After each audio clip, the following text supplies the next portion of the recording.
Hoje a gente vai começar uma forma de análise do INEP, foi só para mostrar que a banca ela repete padrões e geralmente ela tende a repetir não a mesma resposta em si, mas ela repete o mesmo contexto, o mesmo padrão, só mudando os diagnósticos.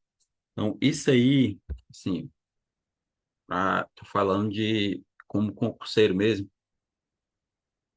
é, é a forma mais eficaz de preparação para uma banca específica.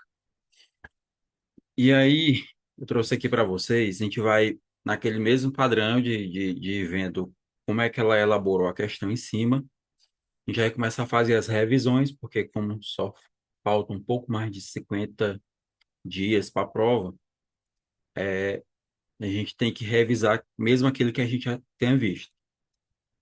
Então, eu trouxe aqui alguns assuntos.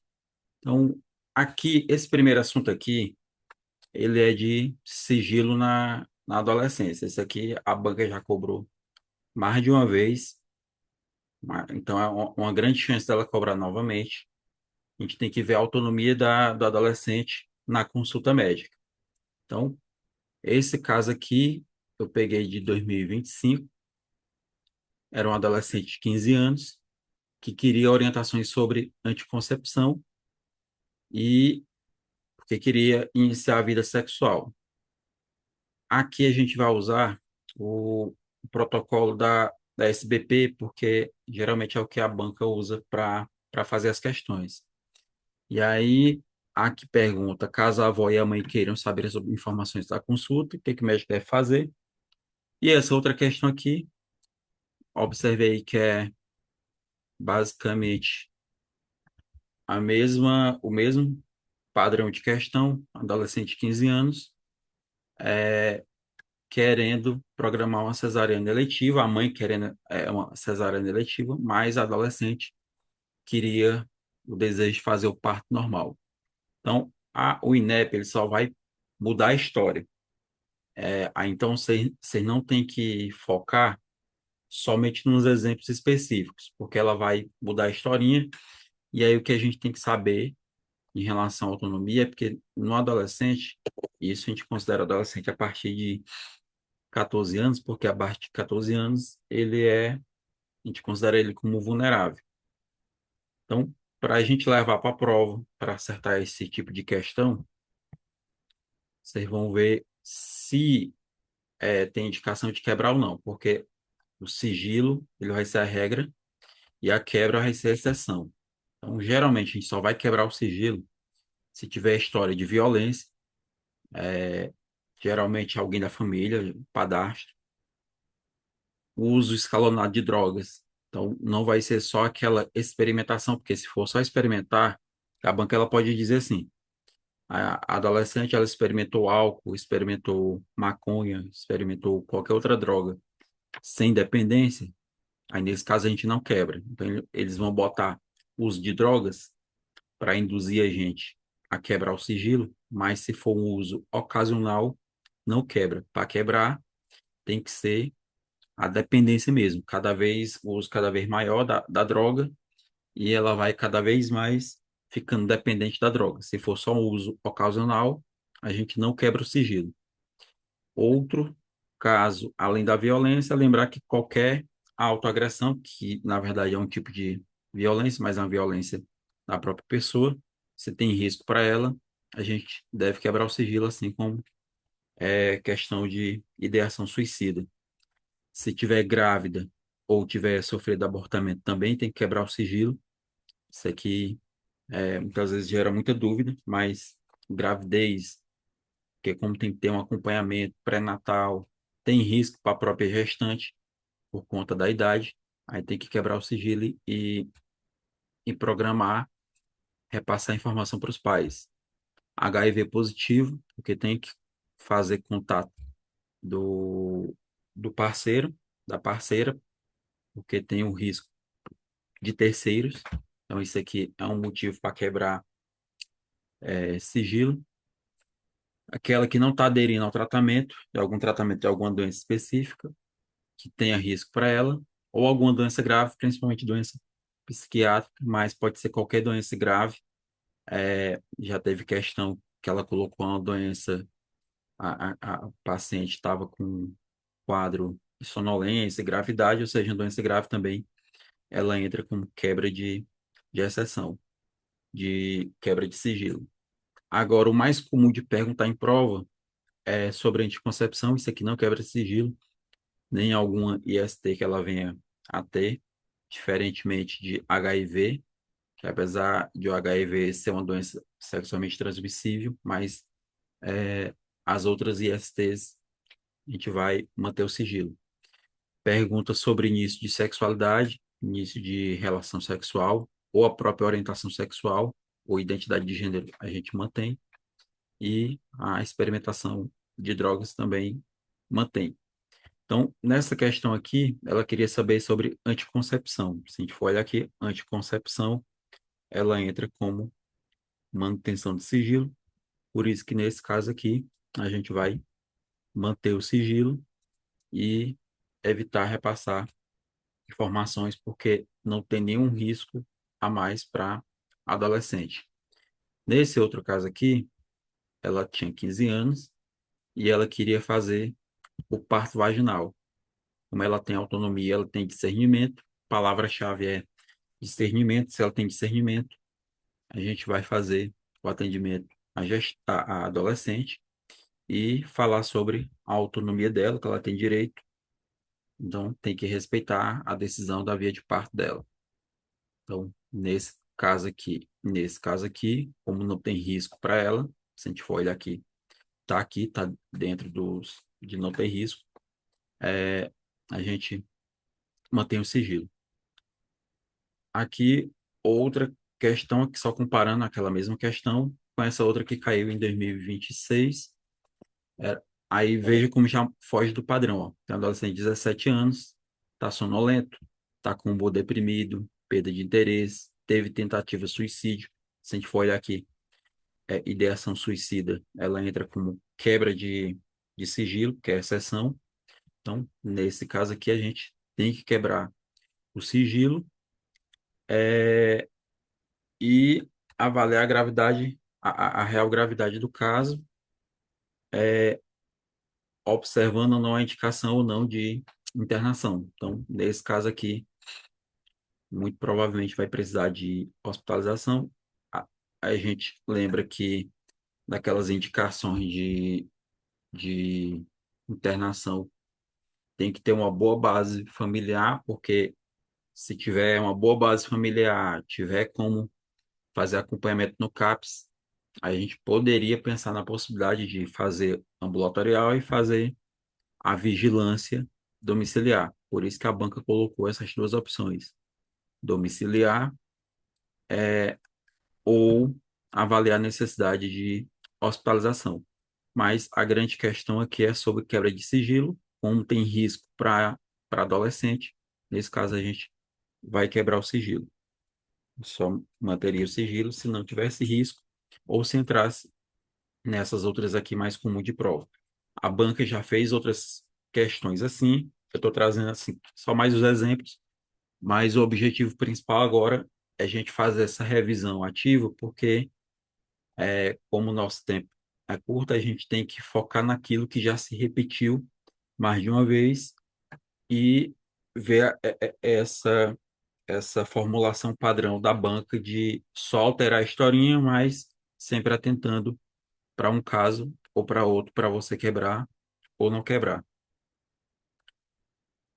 Então, esse outro caso aqui, também de repetição de padrão dentro da banca, é um lactente de 5 meses com diarreia aguda, foi classificado como moderado, e aí foi iniciado a terapia de hidratação oral dentro da própria unidade de saúde, só que o lactente ele vomitou 5 vezes e manteve sinais de desidratação.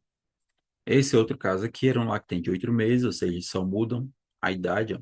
Isso aqui foi de 2025, isso aqui de 2026. Estava com diarreia há 24 horas, mas diferentemente aqui era moderado, aqui a banca está reforçando que o lactente está ativo, hidratado e afebril, ou seja, aqui é uma classificação leve, sem desidratação, e aqui é moderado. Tem a leve, a moderada e a grave, ou seja, sem desidratação, desidratação moderada e a grave, que pelos critérios do IDP a gente classifica ele como hidratado, desidratado ou com desidratação grave.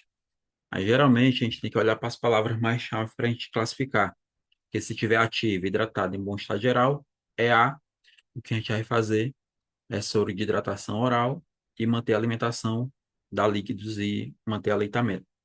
Se tiver desidratado, que aqui já entra no moderado, geralmente a criança ela tem olho fundo e a prega ela está um pouquinho mais lenta, ou seja, ela está já evoluindo para uma desidratação mais grave. Então, nesse caso aqui, o que muita gente erra é que sempre achar que desidratação é igual a hidratação venosa. Então, nesse caso aqui, a gente vai deixar na unidade de saúde e fazer a terapia de hidratação oral na unidade de saúde. Não é para fazer hidratação EV. Agora, desidratação grave, geralmente é um caso mais grave, tem letargia, tem sonolência. É um caso que você vê que é mais complicado, não consegue beber, o pulso está fraco, olho muito fundo, então ele diferencia olho fundo aqui de olho muito fundo aqui. Essa diferençazinha aqui.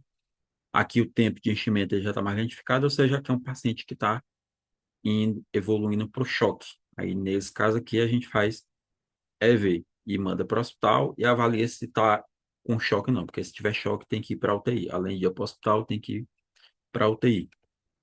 Essa classificação aqui é o que vocês vão levar para a prova. Se ele tiver no plano A, ou seja, ele tiver hidratado, o que a gente vai fazer é tratamento domiciliar, faz o soro de hidratação oral após cada evacuação, mas o principal que é ofertar mais líquido, manter o leitamento materno e a alimentação habitual que a criança já estava fazendo.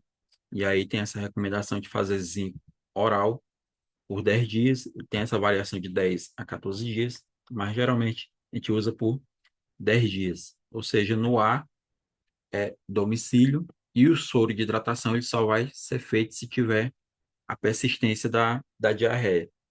Agora, no B, que ele tem olho fundo, tem irritabilidade, geralmente é o que o que a banca mais gosta de colocar aí, irritabilidade.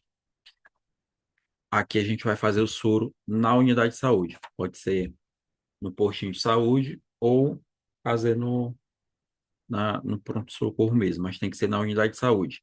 Aí tem esse volume que se utiliza de 50 a 100 ml quilo em 4 a 6 horas. E aí terminou esse tempo aqui, a gente vai reavaliar, ver se hidratou ou não. Se hidratou, a gente é igual a dengue aqui. A gente sai do plano B e vai para o plano A. Se ele não hidratar, aí diferentemente da dengue, aqui, ao invés de sair do B e ir para o C, é o que as bancas mais gostam de colocar. Se não conseguir hidratar com via oral aqui, porque está vomitando, porque não está conseguindo fazer essa hidratação oral, aí passa a sonda. Geralmente a gente passa a naso, pode ser a ouro, mas geralmente a naso, e faz a gastroquise, que é essa hidratação via sonda. Então, se não conseguiu hidratar, não é ir direto por C e fazer EV, não. É passar a sonda e hidratar pela sonda. A banca gosta de perguntar isso aqui. Agora, se ele tiver no C, já sonolento, mais grave, com um tempo de enchimento mais identificado, só diferenciar se ele é só C mesmo ou se ele já está em choque hipovolêmico, a banca, às vezes, ela acaba anulando questão, porque ela confunde essa diferença, porque se ele está no C, ele já pode estar chocado. Então, para eu dizer que ele só está no C mesmo, pode dar margem para anulação de questão, porque se for choque hipovolêmico mesmo, o que a gente faz é aquela hidratação mais rápida de 20 ml por quilo em bolos. Agora, se ele não tiver em choque, mas tiver com aquelas outras alterações, aí vai depender da idade. Se tiver menor que 1 ano, como ele é menor, ele ele tem um risco maior, a gente acaba fazendo em um tempo maior. Então, a gente faz 30 ml quilo em 1 hora e depois faz 70 ml quilo em 5 horas. Isso se ele for menor que 1 ano.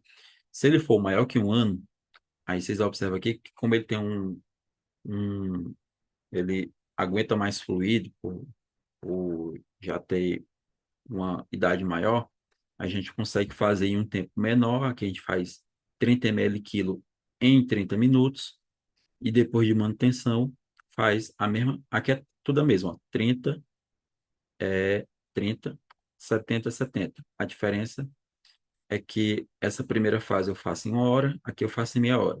Na de manutenção aqui eu faço em 5 horas e aqui eu faço em 2 horas e meia. Então, o que vai mudar aqui é só a questão do tempo, que quando ele for maior que 1 ano, a gente faz em um tempo maior. Agora, se ele tiver em choque hipovolêmico, a gente faz 20 ml por quilo em bolos para ver se ele responde. Então, a banca já teve uma questão anulada de outro ano, porque ele dava margem para pegar os dois casos, e aí poderia ser tanto essa primeira fase, de 30 ml quilo, quanto essa fase pelo choque hipovolêmico. Aí teve a anulação dessa questão. Em 2026, eles trouxeram um caso, deixa eu só, aqui, esse caso aqui. Então, aqui tem uma paciente de 2025 aqui e 2026 aqui. Aqui é um lactente de 5 meses que tinha diarreia moderada, classificou como aquela do meio, essa aqui, desidratação moderada, e vomitou 5 vezes. Se ele vomitou 5 vezes, ou seja, ele não está conseguindo fazer a hidratação oral, aí nesse caso a gente tem que passar e fazer a gastrosclise, porque ele não conseguiu fazer aquela hidratação inicial por via oral, que é nesse caso aqui. Estava aqui, ele estava como B, plano B, que era moderado, tentou fazer essa aqui inicial, não conseguiu. Se ele não conseguiu, aí a gente passa a sonda e faz a hidratação por gastrosclise, por isso que seria a letra D nesse caso aqui. Esse outro caso aqui é um lactente que tem diarreia há 24 horas, e aí a banca já está dizendo que o paciente está muito bem, está ativo, hidratado, febril. Então, nesse caso aqui, a gente vai ofertar água, tem que ofertar água, leite materno, observar sinais de desidratação e afastar da creche, porque nesse caso de diarreia aguda, que no contexto de aglomeração, é um caso suspeito, principalmente de rotavírus em crianças, que aí acaba aumentando o risco de transmissão. Por isso, nesse caso aqui, a gente classifica como plano A e faz só o básico de ofertar alimentação, leite e ofertar água e ficar observando sinais de desidratação. Então, aqui em 2025, ela colocou um plano B e aqui em 2026 ela colocou um plano A. Então, bora ficar atento porque ela pode cobrar agora em 2026 um plano C. E se for plano C, então levem para a prova essa questão da idade, porque ela em 2025 ela cobrou o plano B. 2025 ela cobrou o plano B. 2026 ela cobrou o plano A. E agora em setembro ela pode cobrar um plano C. Ela só vai mudando de um para o outro.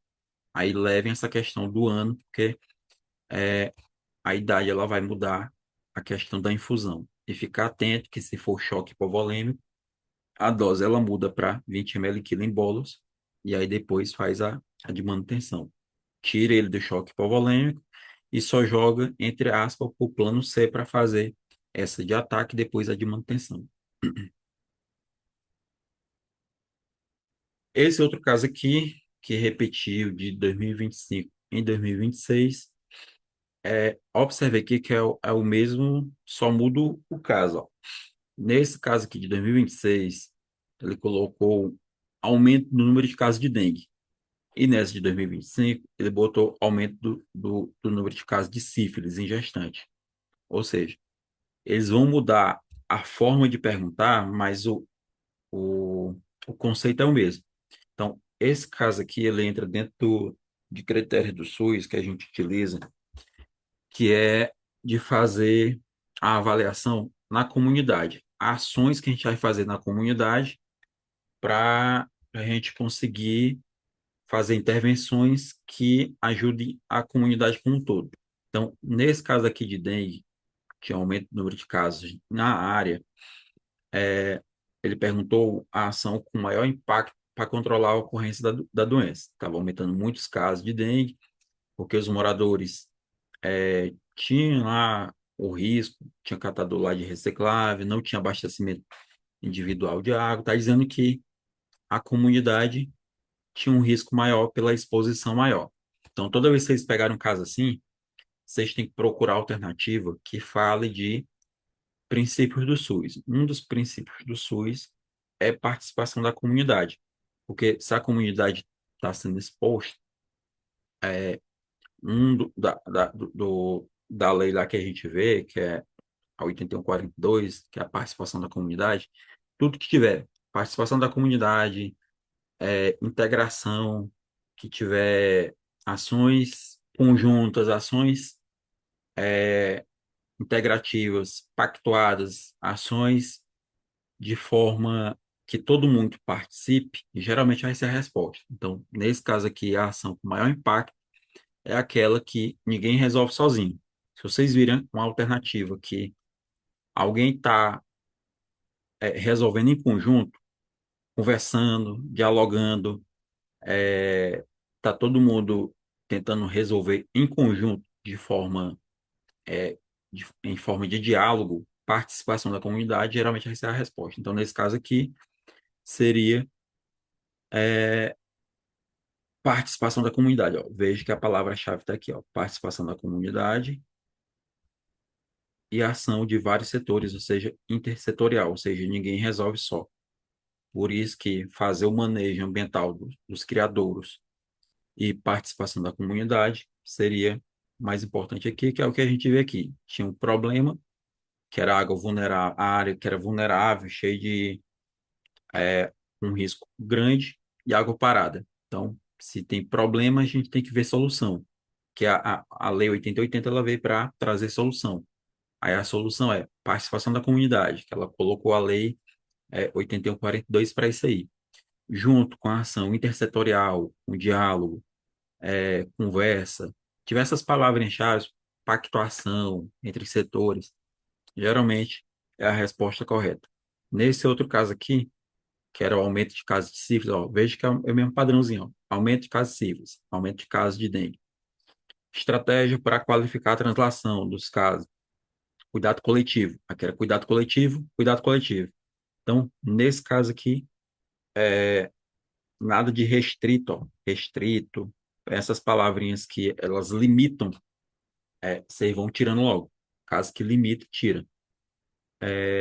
Então, aqui, apresentar os dados em sala de reunião, no Conselho Local de Saúde. Só lembrando que Conselho Local de Saúde, ele é local da própria UBS, e a banca, ela gosta de colocar aqui Conselho Local de Saúde é deliberativo. Isso é a maior pegadinha, porque Conselho Local é só a equipe se juntando para discutir algum assunto, e como eles não, entre aspas, não mandam nada, quem decide é o Conselho Municipal, o Conselho Local de Saúde, ele é consultivo, e a banca já cobrou isso aí. O Conselho Local, ele é consultivo, e o Conselho Municipal, ele é deliberativo, porque o Conselho Local não manda e o Conselho Municipal, ele manda, ele decide. Decidir é igual a deliberar. Então, como o Conselho Local não decide, ele só sugere alguma coisa que esteja errado, eles vão dialogar, ó, a palavra-chave é diálogo, conversa, com as lideranças comunitárias, ou seja, participação da comunidade, ó, participação da comunidade, participação da comunidade, para mobilizações compartilhadas, ou seja, intersetores, entre setores, todo mundo compartilhando para decidir a melhor, a melhor decisão, tanto de promoção quanto de prevenção, ou seja, as palavras que o INEP usa, ele muda a história, ele bota aqui civis, aqui dengue, mas o conceito é o mesmo. Se tiver participação da comunidade, diálogo, conversa, ações pactuadas, ações entre setores, geralmente é a resposta correta quando ele quer uma solução para uma coletividade. Aí ele só vai mudar a história e vai botar em 2020, agora em setembro, casos de tuberculose. Aí vai botar, aumentou o número de casos de tuberculose, aumentou o número de casos de hanseníase, aumentou o número de casos de chikungunya. Aí só vai mudar a historinha. Mas se tiver nas alternativas alguma coisa que fale de integração, todo mundo resolvendo junto, tentando se ajudar, a participação da comunidade, vocês vão procurar essa alternativa nas respostas. Outro caso aqui que a gente tem que revisar é caso de tabagismo. Isso aqui cobrou em 2025, isso aqui em 2026. Aqui ele era tabagista, queria parar de fumar, perguntou o medicamento indicado como primeira linha. Nesse outro caso aqui, ele não disse que ele queria parar de fumar, mas disse que era tabagista e perguntou aqui essa questão, ele integrou com rastreamento, porque aqui a gente ainda vai ter esse treinamento ainda de rastreamento, mas só para mostrar que aqui ele falou de um tabagista e perguntou a abordagem para o tabagista, mas colocou outras coisas de rastreamento, que eu não vou trazer aqui, porque o foco aqui de comparação é só a abordagem ao tabagismo, e aqui ele perguntou o medicamento. Então, atentem, porque eles só mudam a forma de perguntar. Aqui ele perguntou a primeira abordagem, aqui ele já partiu logo para o tratamento. Então, tem que lembrar desses estágios aí de proscara de motivação, tabagismo, lembrar dessas seis fases aí de pré-contemplação, contemplação, preparação, ação, manutenção e recaída. Lembrando que na pré-contemplação ele nem imagina sem o cigarro, ele não quer parar e tem raiva de quem quer, então ele não quer nem saber. Então não adianta, por exemplo, eu oferecer um tratamento para ele parar de fumar se ele nem imagina isso. Agora, quando ele contempla isso, quando ele vislumbra essa possibilidade de parar, ele entra na contemplação, porque aqui ele reconhece o problema e ele está na fase de ambivalência. Então, a banca, ela, ela coloca essa palavrinha-chave, ó, está ambivalente. Ou seja, aqui ele já vê o problema, ele já reconhece, mas ele não parou ainda. Ele está em cima do muro. Esse outro aqui, na preparação, ele já começou a procurar ajuda, ou seja, ele já tomou uma iniciativa e aqui ele planeja. Na ação, ele já interrompeu. Ele já interrompeu total ou interrompeu em partes.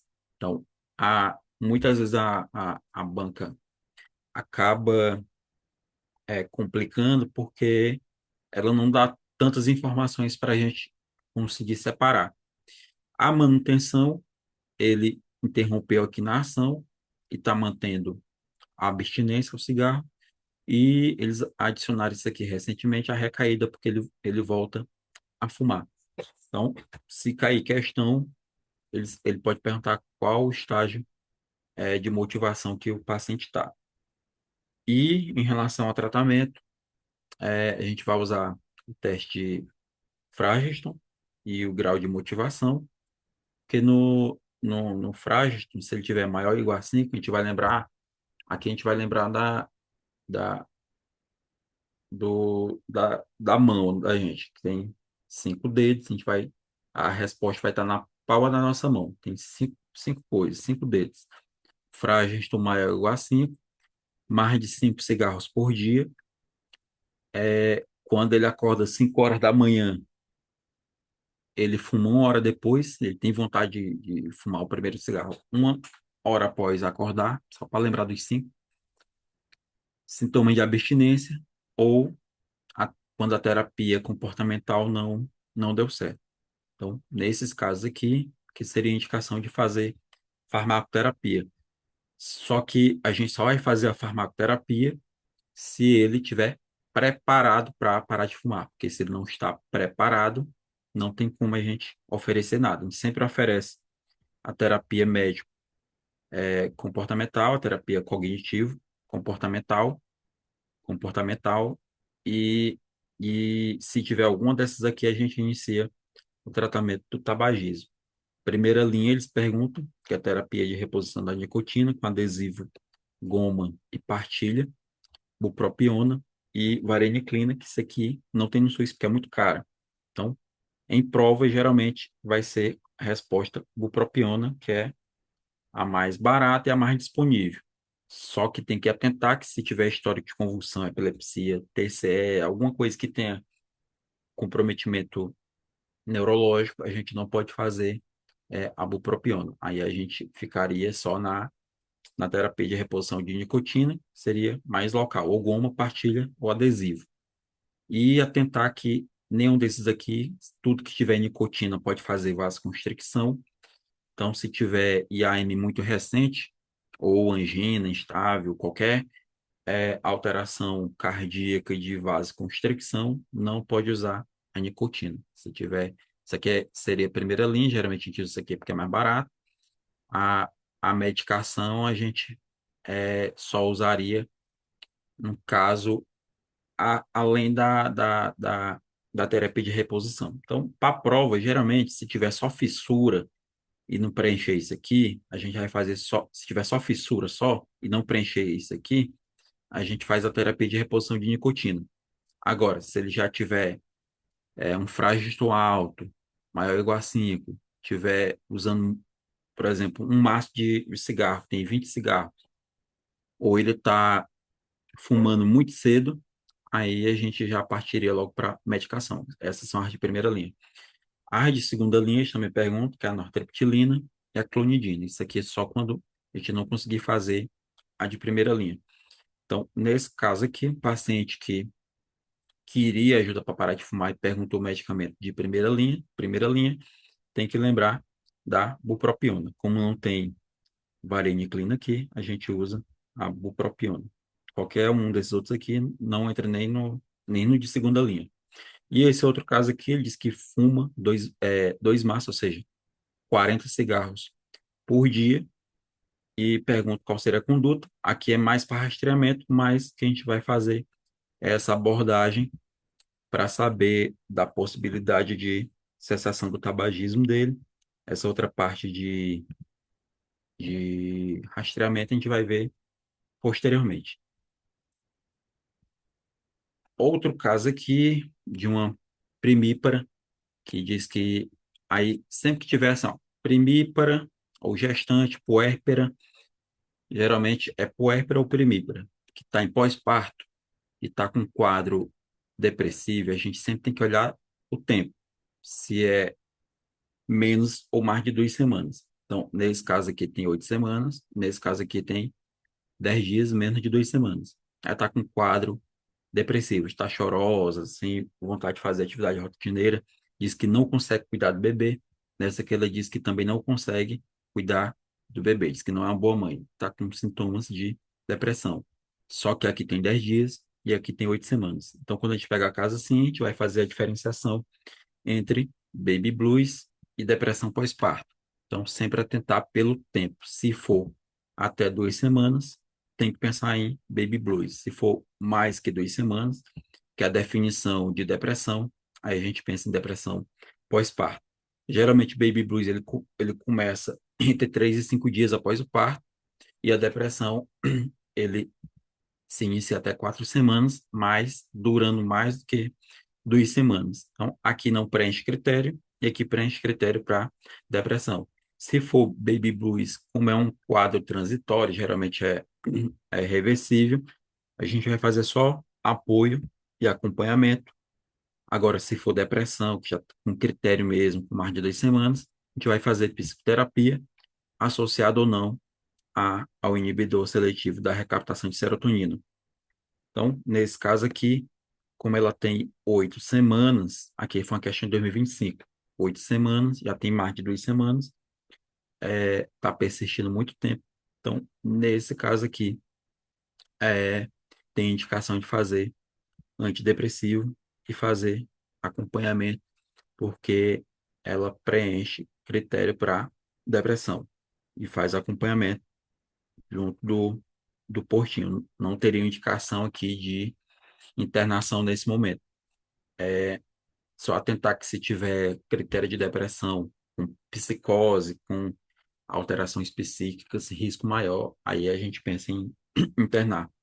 Nesse outro caso aqui, como tem menos de 2 semanas, tá com o mesmo quadro aqui, ó. Vocês observam aqui que é bem parecido, mas como tem só 10 dias, menos de duas, nesse caso aqui, o que a gente vai fazer é mandar pro apoio psicossocial, ou seja, é um caso de baby blues, a gente só fica acompanhando. Não tem indicação de fazer inibidor seletivo, porque nesse caso aqui não é depressão, muito menos fazer benzodiazepina.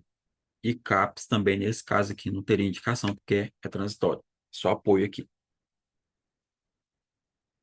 Outro caso aqui que pode cair, que eles repetem, caso de alta probabilidade de repetição, é sobre PrEP e PEP. Tem que saber isso aqui. Esse aqui sempre é tentar por tempo. Aqui era um caso que alguém tinha fator de risco para infecção pelo HIV e estava há 2 dias, teve uma relação desprotegida há 2 dias. Esse outro caso aqui, alguém de risco, teve uma perfuração, mas já estava com 4 dias. Então, a gente tem que saber essas indicações ou não de PrEP e PEP. A PrEP tem duas formas, que é a PrEP contínua e a sob demanda. Isso aqui teve uma alteração recente do Ministério da Saúde. Antigamente existiam alguns profissionais, eles colocavam como profissionais do sexo, prostitutas, então isso era muito, acabava que era muito descriminalizante, e aí eles colocaram comportamento de risco, porque nem sempre quem é o profissional, ele vai ter o comportamento de risco necessariamente, porque ele pode se proteger. Aí eles acrescentaram agora no último PCDT a indicação da contínua que tem que ter mais de 15 anos e mais de 35 quilos. Isso aqui tem que levar porque ele pode colocar esse dado aqui, 15 anos e 35 quilos. O esquema é o mesmo, que é o tenofovir com a entricitabina. Aí a gente faz o uso contínuo diário. E, mais recentemente, a medicação de elongação, que dura até 3 meses, que é o cabotegravir, seria uma outra opção. Mas a que está mais disponível é o tenofovir com entricitabina, sempre olhar isso aqui se tiver comportamento de risco. E a sob demanda, a indicação são menos de 2 relações por semana com ato planejado. Então, esse aqui a pessoa planeja e aí faz nesse esqueminha aqui, que é 2 para 1 para 1. Faz 24 horas, de 2 a 24 horas antes do ato, depois um comprimido após a primeira dose, até 24 horas, e mais um 24 horas após a segunda dose. Então, faz 2, mais um, atentando para esse tempo aqui de 24 horas entre um e outro. Mesma medicação que usa aqui, tenofovir com entricitabina. E a PEP, eles podem perguntar, tem que ter exposição de risco, geralmente profissional de saúde, que tem que ter o contaminante de risco, geralmente sangue, fluido genital, mucosa, pele não íntegra, tem que respeitar esse tempo aqui, tem que levar esse tempo aqui para a prova, porque eles vão colocar o tempo, até 72 horas no máximo. A fonte exposta, obviamente, tem que ser HIV negativo, porque se ela é exposta e ela é HIV positivo, não é PrEP que ela vai fazer o tratamento da doença. E a fonte, ou ela tem que ser positiva ou desconhecida. Geralmente entra nesse contexto aqui que a pessoa não sabe o que que a fonte era. Geralmente é uma fonte desconhecida. E aí, na urgência, tem que fazer o teste de HIV da pessoa que foi exposta ao profissional de saúde, porque se for positivo, ela não vai fazer a PEP, ela vai fazer o tratamento. O esquema, ele é o padrão, igual de tratamento, que é o tenofovir, lamivudina e dolutegravir. Por 28 dias, eles perguntam essa quantidade de tempo. Então, esse paciente aqui, essa questão de 2025, disse que era profissional de sexo, estava com comportamento de risco, faz uma relação desprotegida, e perguntou sobre PEP e PEP. Estava 2 dias, ou seja, dentro do tempo. Então, nesse caso aqui, faz o teste rápido para o HIV, aproveita para fazer de outros também, caso sífilis, faz a PEP, caso o resultado não seja reagente, porque se for reagente ele não vai fazer PEP, ele vai fazer tratamento, e programa a PrEP depois que ele terminar a PEP. Então, faz a PEP, porque ele teve a exposição com menos de 72 horas, e depois, como ele está tendo esses comportamentos de risco, programa a, a PrEP para ele, pode ser tanto a contínua quanto a sob demanda, aí só tem que ver se ele encaixa nesse aqui, ou se não encaixa aqui, ele pode fazer a contínua mesmo. Esse outro caso aqui, ele já, a técnica de enfermagem, que tem fator de risco, diz que se perfurou com agulha 4 dias depois, ou seja, se a gente for olhar o tempo, já passou de 72 horas. Se passou de 72 horas, o que tem que ser feito aqui é ver, faz o acompanhamento sorológico. Nesse caso aqui, não tem indicação de PEP, porque já tem mais de 72 horas. Então, aqui é só acompanhar a sorologia da profissional, geralmente esperar a soroconversão, que ela acontece em média até 30 dias, que é quando ocorre a soroconversão, que é a janela imunológica, porque se fizer o teste sorológico agora, pode dar um falso negativo. E aí poderia induzir uma conduta errada, porque nesse caso aqui não vai fazer diferença agora fazer o teste rápido, porque já passou do tempo, não tem mais indicação e pode dar um falso negativo se fizer depois de 72 horas. Esse outro caso aqui, você vai olhar para a prova, porque a banca ela gosta muito de hemorragia no pós-parto. Então, esse caso aqui era um caso de um parto cesárea eletivo e outra aqui era interrupção eletiva de gravidez. Só mudam a palavra, mas o contexto é o mesmo. Essa aqui de 2025, essa aqui de 2026. E aí, toda vez que vocês pegarem um caso assim, vocês têm que ver se tem indicação de profilaxia.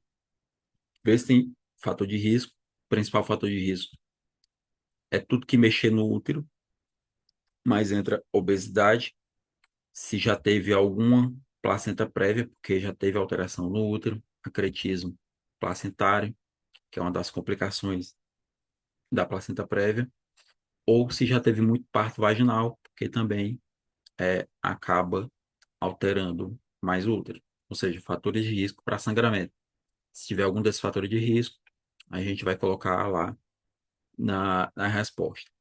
Agora, se ela ainda não sangrou, mas ela tem risco de sangramento, antes do sangramento a gente pode fazer a profilaxia pós-parto. Teve o parto, então a gente pode fazer ocitocina, pode ser feito IM ou EV, e faz a tração controlada do cordão umbilical. Então tem questão que ela coloca que foi feita ocitocina, faz a tração controlada, e aí vai ver se o paciente evoluiu para sangramento ou não. Se evoluir com sangramento, primeira coisa que eu tenho que olhar é se está instável ou não. Se tiver instável, tem que fazer ressuscitação imediata. Se não tiver instável, o paciente está estável, que eu vou olhar é como é que está o útero. Então, geralmente, eu tenho duas possibilidades em prova. Ou vai ser uma atonia uterina, aqui de um lado, a atonia é uma possibilidade. A outra possibilidade é resto placentário. Então, para eu pensar em um ou outro, eu tenho que olhar como é que está o útero. Porque se o útero tiver amolecido, está mole, está flácido, aí eu penso em atonia. Se ele tiver contraído, aí eu penso em restos placentários. Se tiver contraído, eu tenho que examinar a placenta. E se eu encontrar restos, a conduta vai ser curetagem uterina. Se tiver amolecido, eu penso em atonia. Então, a primeira coisa que eu vou fazer é massagem uterina e uterotônico. Geralmente a gente usa o misoprostol. Se persistir o sangramento, eu posso associar com transamin, que é o astranexame. Se persistir o sangramento,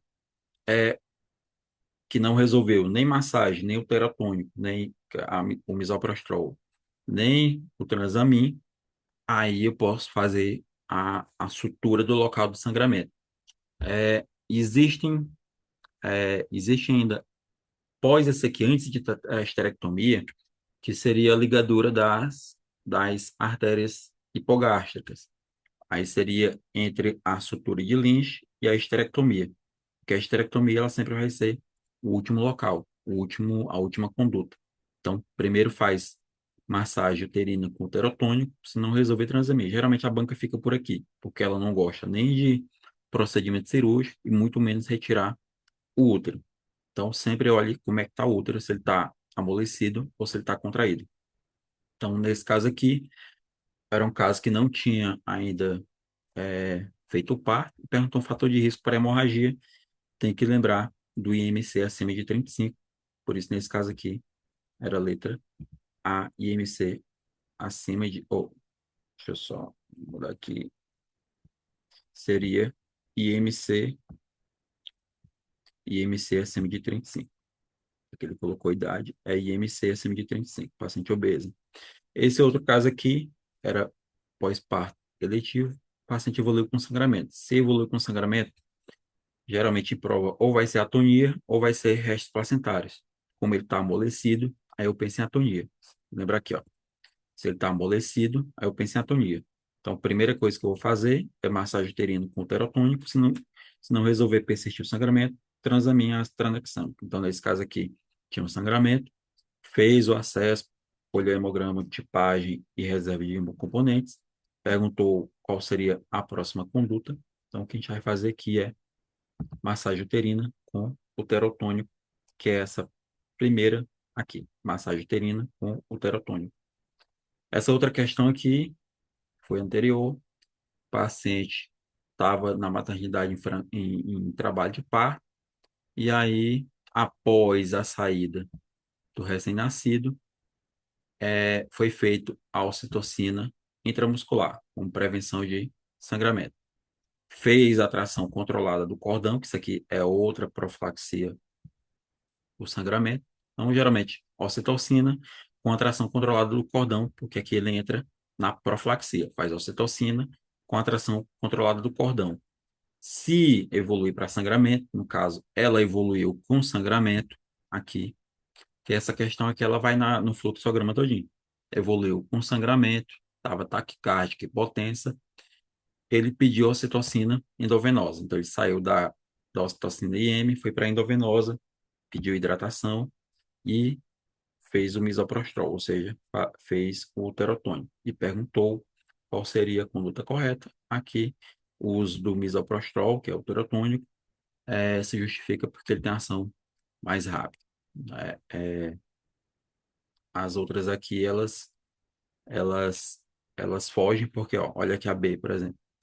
Perguntou se persistir o sangramento vai direto para a esterectomia. Não. Aqui, a esterectomia, ele é o último caso, só depois que eu fizer a sutura. E se eu for acrescentar mais alguma coisa aqui, seria a ligadura das artérias hipogástricas. Então, eu não vou direto para esterectomia.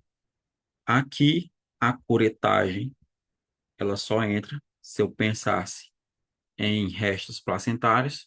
Não foi o caso aqui para a gente pensar, apesar de não ter colocado se o útero estava amolecido ou não, mas para eu pensar em curetagem, só se tivesse restos placentários. Eu examinasse a placenta e visse que tivesse restos placentários para fazer a curetagem uterina. E o misoprostol antes, não. Ele não entra como profilaxia. O misoprostol, ele entra só depois que eu faço a ocitocina como prevenção, faço a tração controlada. Se o paciente evoluir com sangramento e o útero estiver amolecido, aí é que eu vou usar o uterotônico, que é o misoprostol. Por isso que nesse caso aqui não seria o misoprostol antes, seria realmente a ocitocina antes. E esse último caso de assunto, eles gostam de fazer essa diferenciação entre pneumonia atípica e o vírus da bronquiolite, que é o vírus sincicial respiratório. Então, nesse caso aqui, a idade, ela ajuda, mas a banca às vezes não respeita. Então, observe aqui, ó. toda vez que vocês pegaram um caso assim de que você pensar em pneumonia, nesse caso tem a definição de pneumonia, a gente vai pela idade, mas acima de um paciente com 16 anos seria acima de 20. Ele está taquipneico e aqui 8 meses ele também está com taquipneia, tem retração intercostal, inclusive isso aqui é critério de gravidade. Então são dois casos de pneumonia. Nesse caso aqui, se a gente for fazer essa diferenciação entre pneumonia atípica e bronquiolite, a idade ela facilita, mas a banca nem sempre vai respeitar. Se tiver esses sintomas mais inespecíficos, de febre baixa, tosse seca, cefaleia, aqui a gente pensa em atípica, e esse quadro mais gripal mesmo, a gente pensa em bronquiolite. É um caso gripal evoluindo com quadro de pneumonia, que é a frequência respiratória acima pela idade dele. Então, aqui na bronquiolite a gente pensa no vírus sincicial respiratório e aqui na pneumonia típica a gente pensa no micoplasma. Aqui o tratamento é com macrolide, com azitromicina, e aqui o tratamento da bronquiolite é suporte, hidratação, oxigênio, e a gente pode até pensar na solução salina hipertônica. O que não pode fazer aqui é corticoide, nem broncodilatador, nem antibiótico, porque é um vírus. E aí a banca gosta de brincar de CI. Aqui eles fizeram essa questão. Aqui ele tem 16 anos, tem bem mais do que essa idade de 5 anos, evoluindo com um quadro de mais inespecífico, de febre, adenofagia e cefaleia, estava no aniversário de um amigo, evoluiu com taquipneia, ou seja, evoluiu com uma pneumonia. Se a gente fosse pensar aqui, a gente pensaria com quadro de infiltrado, intersticial, difuso, a gente tem que pensar em uma pneumonia atípica. Só que a banca considerou que por ser um quadro dentro de um contexto de uma transmissibilidade maior, porque estava na festa de aniversário de um amigo, ou seja, contraiu lá. Então, a banca, nesse caso, considerou um vírus sincicial respiratório, apesar da idade aqui não ajudar em nada, porque para a gente pensar em vírus sincicial respiratório, geralmente abaixo de 2 anos, como por exemplo nesse caso aqui. Então, nesse caso, a banca considerou por conta, provavelmente, desse fator aí de risco de transmissibilidade, porque a pneumonia atípica não seria transmitida assim. Então, eu entendo que a banca pensou nesse sentido. Estava na festa e aí acabou tendo uma doença que consegue transmitir mais, por isso que ela colocou como vírus sensicial respiratório uma bronquiolite, apesar da idade aqui não ajudar em nada a gente fazer essa diferenciação. Esse outro aqui tem menos de 2 anos, está com quadro inespecífico, mais de quadro gripal, de resfriado mesmo, e evoluiu com uma provável pneumonia, inclusive com sinais de gravidade. Aí, nesse caso, a gente vai pensar no vírus sincicial respiratório como causa dessa pneumonia. Aqui, só para a gente lembrar, na pneumonia bacteriana na infância, sinais de gravidade, se tiver sinais de gravidade, tem que internar e fazer antibiótico. Se não tiver gravidade, são ambulatorial, geralmente a gente faz com é, amoxicilina. E lembrando que o raio-x a gente não usa para o diagnóstico, só quando for grave, tiver dúvida ou tiver complicando, principalmente com derrame pleural. Se tiver menor que 2 meses, tem que internar, fazer ampicilina com aminoglicosídeo, geralmente ampigenta. E se tiver mais de 2 meses, a gente vai olhar a gravidade. Se não tiver gravidade, é tratamento oral com amoxicilina. Se tiver sinais de gravidade, interna para fazer cristalina ou ampicilina. Então, esse caso aqui, um menino de 11 anos, há 4 dias estava com um quadro inespecífico de cefaleia, tosse e, e cansaço, febre, disse que foi medicado com amoxicilina, não teve melhora, está com taquipneia, ou seja, um quadro gripal evoluindo com taquipneia é pneumonia, mas com um quadro inespecífico desse e que não melhorou com amoxicilina, tem que pensar na pneumonia atípica. Ele não tem um quadro típico de asma, para não tem sibilo, tosse à noite, não tem um quadro tipo de tuberculose com perda de peso, sudorese vespertina, não é alguém com risco neurológico para evoluir com pneumonia por broncoaspiração, que sobrou aqui a pneumonia atípica. Esse outro caso aqui, de 2026, a criança com quadro mais típico, febre alta, tosse persistente, está com taquipneia, ou seja, quadro de pneumonia, e está com sintomas de gravidade. Tem tiragem intercostal, isso aqui eles consideram bastante, além de batimento de asa nasal, e está desaturando abaixo de 92. Então, é uma pneumonia grave. Se é grave, tem que internar e fazer ceftriaxona intravenosa. Como é um paciente com sinal de gravidade, manda para terapia intensiva. Então, gente, era isso de mais como uma revisão e demonstração dos padrões da banca